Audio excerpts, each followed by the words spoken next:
ciclo de Krebs, ele depende do oxigênio, mas veja que interessante, ele não usa oxigênio. Bem, então o ciclo de Krebs não usa oxigênio, mas tem que ter oxigênio na célula ou ele não acontece. Então ele é uma etapa aeróbica. E aí durante o ciclo de Krebs, o que é que nós vamos fazer? Nós vamos utilizar no ciclo de Krebs aquele piruvato que foi gerado proveniente da quebra da glicose no processo de glicólise. Então agora nós vamos dar um caminho a esse piruvato.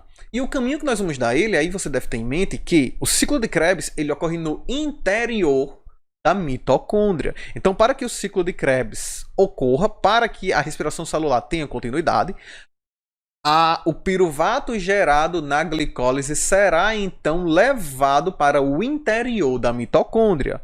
Então, ó, aqui você tem piruvato sendo levado para o interior da mitocôndria. E lembra que eu disse a vocês, a glicólise ocorre em vários pontos da célula, certo? Então, ó, depois terminou a glicólise em vários pontos da célula, todo o piruvato gerado durante os processos de glicólise que ocorreu no interior dessa célula deve agora ser levado para o interior da mitocôndria, onde continuará a quebra da glicose.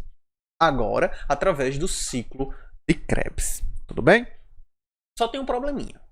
O ciclo de Krebs ele não consegue usar piruvato. O ciclo de Krebs ele se inicia pela molécula de acetil-CoA. Então não dá para usar piruvato. Então antes dele entrar ele terá que ser convertido em acetil-CoA. E aí tem essa reação, ó, onde o piruvato perde um carbono e se liga à coenzima A. Agora nós temos o acetil-CoA. Então nós temos o radical acetil ligado à coenzima A. Bem? E aí veja que interessante, aquela primeira... Aqui nós temos a perda do primeiro carbono. E esse carbono perdido, por sua vez, ele é o CO2. Sabe aquele CO2 que sai na sua respiração? Entra oxigênio e sai o gás carbônico. Pronto, esse CO2 que sai da sua respiração é esse CO2 aqui. Proveniente, ou seja, da quebra da glicose. E aí vem a nossa interpretação da equação da respiração. Agora que você entendeu todos esses passos, ficou muito simples entender a equação. Veja, nós temos aqui a glicose, C6H12O6, que será quebrada no processo de respiração celular na presença do oxigênio. Quando a glicose é quebrada, ela libera o CO2, vocês acabaram de ver. Então, ó, esse outro piruvato aqui tem que perder esse carbono para formar o acetil-CoA. O carbono perdido forma CO2 e aqui formou o acetil-CoA. Então, esse CO2 ele é proveniente da quebra da glicose. Então, todo esse CO2 que sai na sua respiração um dia foram os carboidratos que você comeu. Certo? Então, continuando, beleza, agora eu tenho o acetil-CoA, agora dá para passar pelo ciclo de Krebs. E o ciclo de Krebs ele ocorre aqui, ó, no interior da segunda membrana, na matriz mitocondrial. Então, aqui dentro eu tenho membrana 1, membrana 2, lembra da aula anterior, tem que ter visto a aula anterior, né?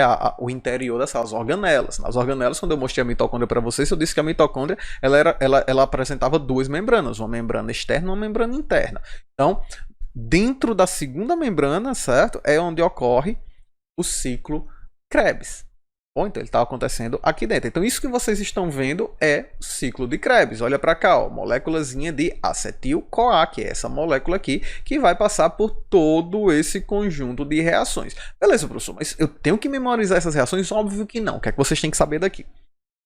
É que quando o acetil-CoA atravessar esse conjunto de reações, as ligações serão quebradas. E a molécula de glicose, ou melhor, a molécula de acetil, que é o que sobra da glicose, será degradado. Ou seja, no ciclo de Krebs, a molécula de glicose acaba. Bom, ela é finalmente completamente degradada. O que é que vai sobrar, professor? CO2. Olha para cá, ó. Entrou acetil, ele vai quebrar esse carbono aqui. Quando ele quebrar esse carbono, ó, liberou um CO2. Ele vai quebrar o outro carbono. Quando quebrar o outro carbono, ó, liberou mais um CO2. E aí, soma-se com esse CO2 aqui, acabou a glicose. Ah, professor, mas aqui só foi liberado 2 CO2, aqui tem 4. É porque cada acetil-CoA passa pelo seu próprio ciclo de Krebs. Então, essa molécula entra, depois que ela terminar, essa outra molécula entra. Bom? O que acontece? Então, veja, se você for somar, já era. Não tem mais glicose aqui não. Ou seja, no ciclo de Krebs, a glicose ela foi completamente degradada. E aí fica a pergunta, lembro que eu disse a vocês, toda vida que uma ligação é quebrada, a quebra dessa ligação libera elétrons e ricos em energia. É por isso que, veja, quando o CO2 é liberado, seus elétrons energizados são imediatamente capturados pela molécula de nada e formando H. Bom, então, liberou aqui, ó, perdeu mais um CO2, nada e captura o elétron, forma nada H. Ainda sobra energia. O restante dessa energia é capturada pelo FADH, pelo NADH. Bem, então, para cada acetil formou 1, 2, 3 moléculas de NADH. Uma molécula de FADH2 e uma molécula de GDP. Olha para cá, succinil. Olha para essa imagem que vai acontecer agora. Olha só entrando. Ó. GDP que forma GTP. E o GTP ele é equivalente ao ATP. Então fica a questão. Qual o saldo final do ciclo de Krebs? Formamos 1, 2, 3 moléculas de NADH, uma molécula de FAD e um GDP, que é a mesma coisa de ATP.